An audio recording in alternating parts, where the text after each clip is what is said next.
திருப்பாவை 18ஆம் பாசுரம்.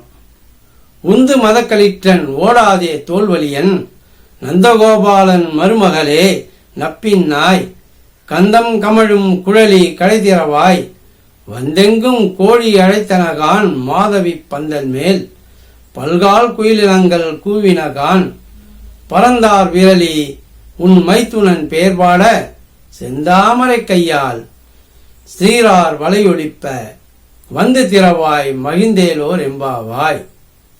இனி இப்பாசுரத்தின் விளக்கத்தினை நாம் காண்போம். 18வது பாசுரம் ஸ்ரீபெருமந்தூர் ராமானுஜர் உகந்த திருப்பாசுரம் என்று வழங்கப்பெறுகிறது. திருப்பாவை பாசுரங்களில் ஆழ்ந்த ஈடுபாடு கொண்டு நாள்தோறும் அப்பாசுரங்களை ஓதுவதனையே மரபாக கொண்டிருந்த ராமானுஜரை திருப்பாவை ஜீயர் என்று குறிப்பிடுவார்கள். ஒருமுறை பெரிய நம்பியின் திருமாளிகையை நோக்கி சென்ற ராமானுஜர் திருப்பாவை பாட்டை பாடிக்கொண்டு நின்றார். அப்பாட்டை கேட்டு பெரிய நம்பியின் திருமகளான அந்துழாய் என்னும் பெண் உள்ளே இருந்து வெளியே வந்து கதவை திறந்தார்.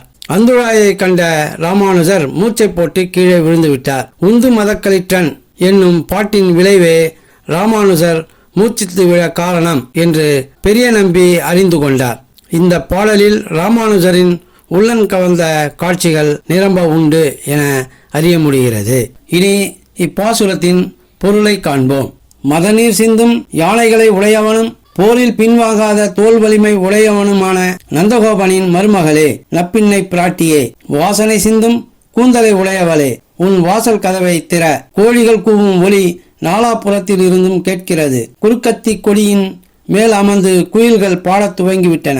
பூப்பந்தை போன்ற மென்மையான விரல்களை கொண்டவளே உன் கணவனின் புகழ் பாட நாங்கள் வந்துள்ளோம். அளவு மாறாத உன் அழகிய வளையல்கள் ஒலிக்க செந்தாமரை கையால் உன் வாசல் கதவை திறந்தால் எங்கள் உள்ளம் மகிழ்ச்சி அடையும் என்று ஆட்சி பெண்கள் கூறுகின்றனர்.